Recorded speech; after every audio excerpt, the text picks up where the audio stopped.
వి gold trusted gold buyers తాకట్టులో ఉన్న బంగారాన్ని విడిపించి ఈ రోజు ఉన్న మార్కెట్ ధరకే కొనబడును. మరిన్ని వివరాలకు సంప్రదించండి 77107720. కార్యాచరణ ప్రకటిస్తాం. 48 గంటలు గడిచినా ఇప్పటి వరకు దోషులను అరెస్ట్ చేయలేదు. ఎందుకు అని నేరుగా బీజేపీ ప్రెసిడెంట్ రామచంద్రరావు గారు చెప్తున్నారు. మనతో పాటు రామచంద్రరావు గారు మాట్లాడారు. అన్న, ఏంటి పరిస్థితి?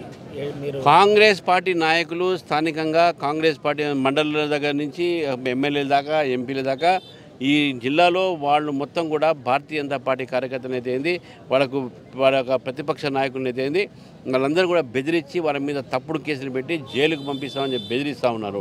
ఈరోజు పోలీసు ఒక హెరాస్మెంట్తో, పోలీసు ఒక అరాచకంతో ఈరోజు మధుకర్ అనేటువంటి వ్యక్తి భారతీయ జనతా పార్టీ నాయకుడు, మండల ప్రెసిడెంట్ ఈరోజు ఆత్మహత్య చేసుకుంటుంటే దానికి కారణమైనటువంటి కాంగ్రెస్ పార్టీలు వాళ్ళ నాయకులు అందరి పేర్లు ఇస్తే కూడా ఇంతలో అరెస్ట్ చేయలేదు. దీన్ని బట్టి స్పష్టంగా ఉంటుంది ఈరోజు కాంగ్రెస్ ప్రభుత్వము కాంగ్రెస్ పార్టీ నాయకుల్ని రక్షిస్తూ ఉన్నది. కాబట్టి ఈ రకమైనటువంటి ఒక పరిస్థితి రాష్ట్రంలో ఉన్నది. కాబట్టి భారతీయ జనతా పార్టీ డిమాండ్ చేస్తూ ఉంది. ఒకే ధైర్యంగా చెప్తున్నాం, ఈ కాంగ్రెస్ నాయకులతో భయపడేది లేదు. మీ అంట మేము ఉంటాము. వీళ్ళ అరాచకాలను మనం బంద్ చేయాలి.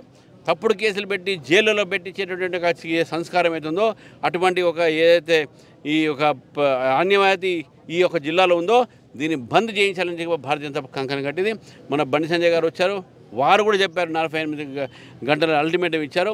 48 గంటల్లో ఎవరిని అరెస్ట్ చేయలేదు. కాబట్టి ఈరోజు నేను అధ్యక్షుడిగా ఇక్కడ వచ్చి కార్యకర్తల మధ్యన ఉండి వారి కుటుంబాన్ని పరామర్శించి ఇప్పుడు మేము రామగుండం కమిషనర్ దగ్గర పోతాము, మాట్లాడతాము, చర్య తీసుకోమని చెప్పి డిమాండ్ చేస్తాము. ప్రెసిడెంట్ గారు, మీరు కుటుంబ సభ్యులను కలిసినారు. కుటుంబ సభ్యులను కలిసిన తర్వాత మీ దృష్టికి ఏం తీసుకొచ్చారు, ఏంటి అసలు? కుటుంబ సభ్యులు వారిపైన జరిగినటువంటి ఒక అఘాత్యాలు చెప్పారు.